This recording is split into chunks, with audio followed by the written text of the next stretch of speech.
ঢাকার রাস্তায় অদৃশ্য বিপদ, ভাঙা ম্যানহোল, ডিভাইডার, বন্ধ ফুটওভার ব্রিজ এবং নোংরা পরিবেশে নগরবাসীর চরম দুর্ভোগ। রাজধানী ঢাকায় জনজীবন প্রতিদিনই নানা অব্যবস্থাপনা ও ঝুঁকির মুখে পড়ছে।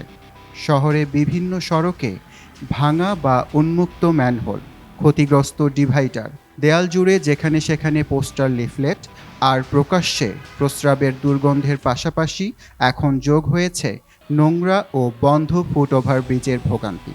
ব্যস্ত নগরের প্রায় সব এলাকাই একই চিত্র: অব্যবস্থাপনা, ঝুঁকি ও দুর্ভোগ। শহরের অন্যতম ব্যস্ত এলাকায় সম্প্রতি কয়েকটি ম্যানহোলের ঢাকনা ভেঙে পড়ে আছে বহুদিন ধরে। রাতের অন্ধকারে কিংবা যানজটের ভিড়ে এগুলো সহজেই চোখ এড়িয়ে যায়, ফলে দুর্ঘটনার আশঙ্কা বাড়ছে কয়েক গুণ। স্থানীয়রা বলেন, বারবার অভিযোগ করেও সংশ্লিষ্ট সংস্থার কোনো কার্যকর ব্যবস্থা দেখা যায় না। ডিভাইডগুলো দেখার কেউ নাই, এবার রাস্তাঘাটে এগুলো ছিল সমান ছিল, সমান ছিল। এটি মনে ফাঁক করে আমার ওখানে গাড়ি ঢুকে যেতে, এদিকে অনেক কার সেন্টার আছে বা দোকান আছে, এই দোকানগুলি কাজ করে। এদিকে বিভিন্ন সড়কের ডিভাইডার ভাঙা থাকায় ট্রাফিক ব্যবস্থাপনায় তৈরি হচ্ছে বিশৃঙ্খলা। ভাঙা অংশ দিয়ে ইচ্ছে মতো গাড়ি ঘুরে যাওয়ার সুযোগ থাকায় বেড়েছে দুর্ঘটনা ও যানজট। শহর জুড়ে আরেকটি বড় সমস্যা হলো যেখানে সেখানে পোস্টার সাঁটানো। সরকারি বিলবোর্ড থেকে শুরু করে ফুটপাথের দেওয়াল, বৈদ্যুতিক খুঁটি, ট্রাফিক লাইট, কোনোটাই বাদ যায় না। শোভনীয়তার অভাব তো রয়েছেই, এর ফলে নষ্ট হচ্ছে শহরের সৌন্দর্য ও নাগরিক নান্দনিকতা। এছাড়া রাজধানীর বিভিন্ন মোড়, গলি এবং সড়কের পাশে প্রকাশ্যে প্রস্রাবের প্রবণতায় সৃষ্টি হয়েছে চরম স্বাস্থ্য ঝুঁকি। দুর্গন্ধে এলাকাবাসী ও পথচারীরা অতিষ্ঠ।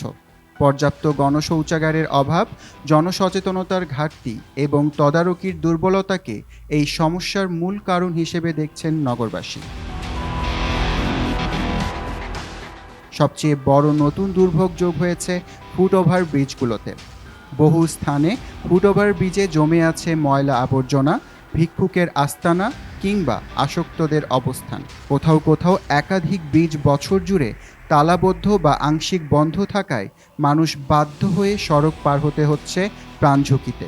ফলে বাড়ছে দুর্ঘটনা ও যানজট দুটোই।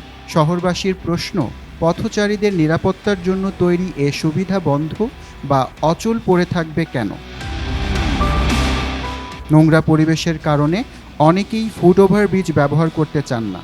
পরিষ্কার পরিচ্ছন্নতা, নিরাপদ ব্যবস্থা ও তদারকি না থাকায় এসব ব্রিজ এখন ঝুঁকিপূর্ণ জোন হিসেবে চিহ্নিত। নাগরিকরা বলছেন, ঢাকার এই চিরাচরিত সমস্যাগুলো বছরের পর বছর ধরে একইভাবে পড়ে আছে। নগর উন্নয়ন ও রক্ষণাবেক্ষণ নিয়ে কর্তৃপক্ষের আরও কার্যকর ভূমিকা, দ্রুত মেরামত এবং কঠোর নজরদারি দাবি করছেন তারা। নগরের অনিয়ম ও অব্যবস্থাপনা এখন নাগরিকদের জন্য নিত্যদিনের দুর্ভোগ। ভাঙা ম্যানহোল থেকে শুরু করে ডিভাইডার, পোস্টার সাঁটানো কিংবা নোংরা পরিবেশ, সবকিছুই প্রমাণ করে কার্যকর ব্যবস্থাপনা কতটা জরুরি হয়ে উঠেছে। সঠিক পরিকল্পনা, দ্রুত রক্ষণাবেক্ষণ ও জনসচেতনতার সমন্বয়েই এই সমস্যাগুলোর সুরাহা সম্ভব।